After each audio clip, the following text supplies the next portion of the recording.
ये चलती है कि शरपसंद अनासर ने यानी तहरीक इंसाफ के इस धरने में शरीक शुरका में से किसी ने गाड़ी के नीचे रेंजर्स के एहलकारों को उसके नीचे कुचल दिया है और उनको शहीद कर दिया है, उनको कत्ल कर दिया है।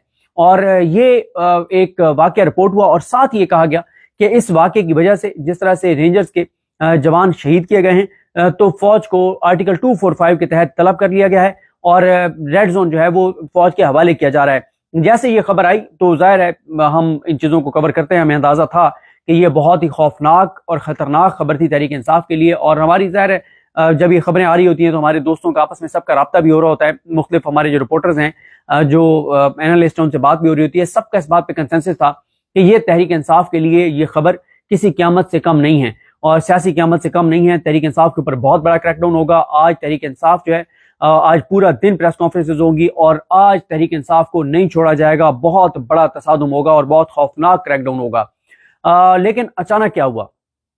अचानक मतीउल्लाह जान साहब जो हैं वो एक इंटरव्यू करते हैं, इंटरव्यू वो पब्लिक करते हैं और मंजरनामा यकसर बदल जाता है। और अच्छा, मैं एक चीज आपको वाजे कर दूं, अच्छा ये हमें भी पता था, ये बात सबको पता थी कि जो अगर ये कोई हुआ भी है तो ये हादसा हुआ होगा मतलब तयशुदा मंसूबे के तहत तहरीक इंसाफ का कोई वर्कर तस्वुर भी नहीं है कि वो किसी रेंजर्स के एहलकार को, किसी इंसान को जो है वो गाड़ी के नीचे देगा। ये तस्वुर भी नहीं किया जा सकता। लेकिन पता हमें भी था कि हादसा है, लेकिन हमें यह था कि ये हादसा भी है तो अब इस हादसे को बुनियाद बनाकर तहरीक इंसाफ पर डाला जाएगा और किसी के पास कोई सबूत और शवाहिद नहीं होंगे कि ये तयशुदा मंसूबे के तहत नहीं हुआ, ये एक हादसा था। तो इसको नैरेटिव बनाया जाएगा, इसको बहाना बनाया जाएगा और इसको बहाना बनाकर तहरीक इंसाफ पर बहुत खौफनाक क्रैकडाउन किया जाएगा।